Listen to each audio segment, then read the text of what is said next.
I want to introduce you to my new book, Running Out of Night. It's a middle grade novel, and it's set in the countryside of Loudoun County, Virginia, an area I love. I do want to say that the best gift you can give someone is to read to them. Whether it's somebody 100 years old or 10 years old, spend some time reading aloud.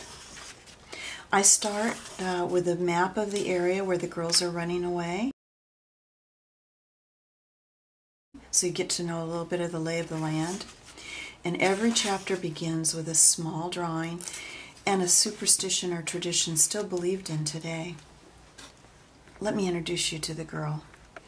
Mama gave her last breath just as I took my first. Although Pa and my big brothers never said they blamed me for her death, I always felt it aching inside me like the rotten tooth our blacksmith plied out of my mouth. Why else would a Pa and his boys let a little girl come into this world and live for 12 years without giving her a name? My brothers and Pa always looked through me as though I weren't but a thin sheet of mica between them and the world. Sometimes I had to step outside to see my shadow before I knowed for sure that there were a real person inside me. I want to read one of my favorite parts of the story. It's when things changed for this girl. From outside, I heard something scuffle across the front porch.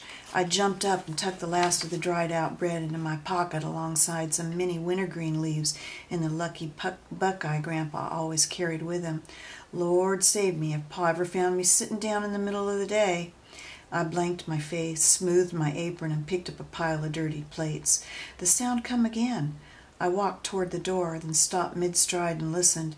Catoctin Creek, so much a part of my life that I don't usually hear its noisomeness, filled the cabin with its rain-fed roar. The floorboards thrummed under my bare feet as someone walked along the porch, then stopped near the catalpa tree. I stood, plates askew, cocked my head like a hooty owl, listened. Then I shivered. My head prickled like it did this morning when my brother Samuel sneezed at the table, a sure sign of death coming soon. I reached for the hatchet by the fireplace and with my other hand touched the latch to make sure the bolt were throwed shut, but I'd never closed it when Pa and my brothers left. I pushed against the rough planking to hold the door tight closed and tried to work the bolt into the thick block of wood to hold it. No matter how hard I wiggled it, I couldn't quite slip it into place. I leant against the planks and pressed my eye to the round knothole of daylight between the boards. A big golden eye stared back at me. Won't you join me for adventures in the pages of Running Out of Night?